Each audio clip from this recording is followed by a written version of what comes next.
Hello বন্ধুরা, কেমন আছো? তো নতুন একটা ব্লগ নিয়ে চলে এলাম। দুপুরের খাওয়া দাওয়া নিয়ে আজকে রান্না বান্না কিছুই দেখালাম না। তোমরা সবাই কেমন আছো? তো আজকে বেশি কিছু রান্না করিনি। আজকে দুপুরে আমি দুটো জল ঢালা ভাত খাবো, গরম ভাতে জল ঢেলে। আর তোমাদের দাদা ভাত খাবে। আর ছেলে স্কুল গেছে, পৌঁছলে আবার দেখাবো তোমাদেরকে। চলো বন্ধুরা, শশা কেটেছি, পেঁয়াজ, আমি গরম ভাতে জল ঢেলে খাবো। তো এই যে পুঁই শাকের তরকারি, বড়ি ভাজা, তোমাদের দাদারও তাই। তোমার দাদা আসছে, তোমাদের দাদাও আসছে। আমি করছি খুব জোরে।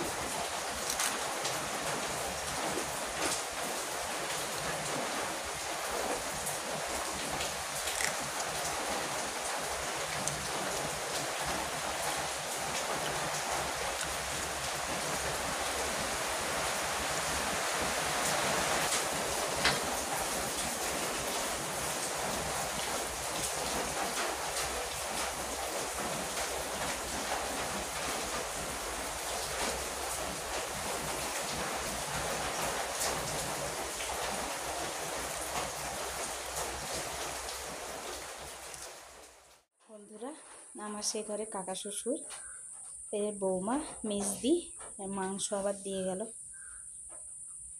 মাছের ঝোল, মাংস সব অ্যাড হয়ে গেলো, মাংসটা অ্যাড হলো। চলো তোমাদের দাদাকে খেতে দিই। সেখান থেকে দিলে না, জলটা অনেকটা হয়ে গেছে না, জল অনেকটা হয়ে গেছে।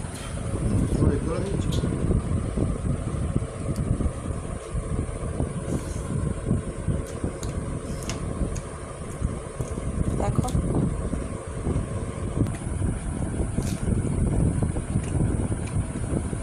তুমি কি খালি ভাত খাচ্ছ নি? খালি ভাত খাচ্ছ কেন? চচ্চড়ি না, পুঁই শাকের তরকারি।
দেখলাম চিংড়ি মাছ দিলে সে চচ্চড়ি খাবে না, কেন মাছের মাথা।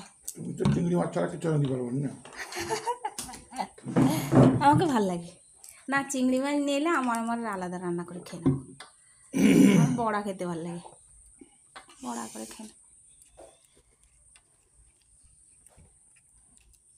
তোমার তো অ্যালার্জি মোটে নেই না।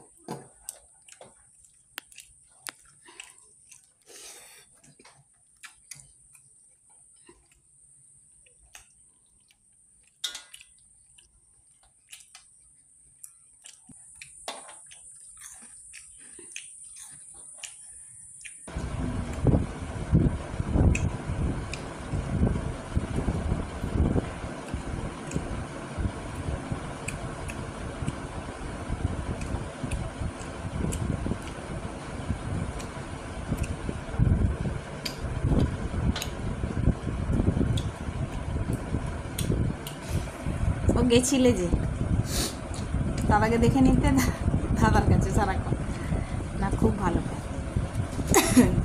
নাতি নাতিও ভালো পায়, দাদুও ভালো পায়, দুজনকে প্রচুর ভালো পায়। বলে আজকে তাহলে পাপা মাংস নিয়ে এসছে। আমি বলে হ্যাঁ দোকান থেকে নিয়ে এসছে। আগে প্রথমে বলতে হবে দোকান থেকে নিয়ে এসছে, তারপরে বলবো না জেম্মার ঘরে দিয়েছে।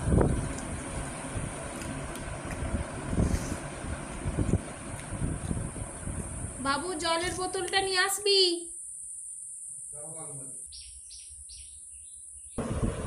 এই যে আমার ছেলে চলে এসছে। নুন দিয়েছি সাইডে, সেখানে দেখ একটুখানি নেই। আচ্ছা বৃষ্টি এসে এই জেম্মার ঘরে মাংস দিয়েছে, মেজো জেম্মার ঘরে মাংস দিয়েছে। কেন না? এই পাপা গেছিল সেখানে।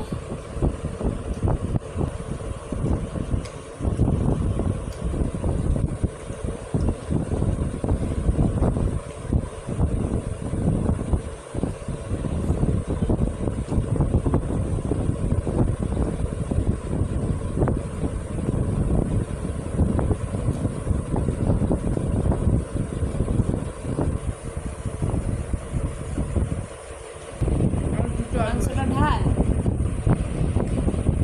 দুটো আলু তোকে দিই।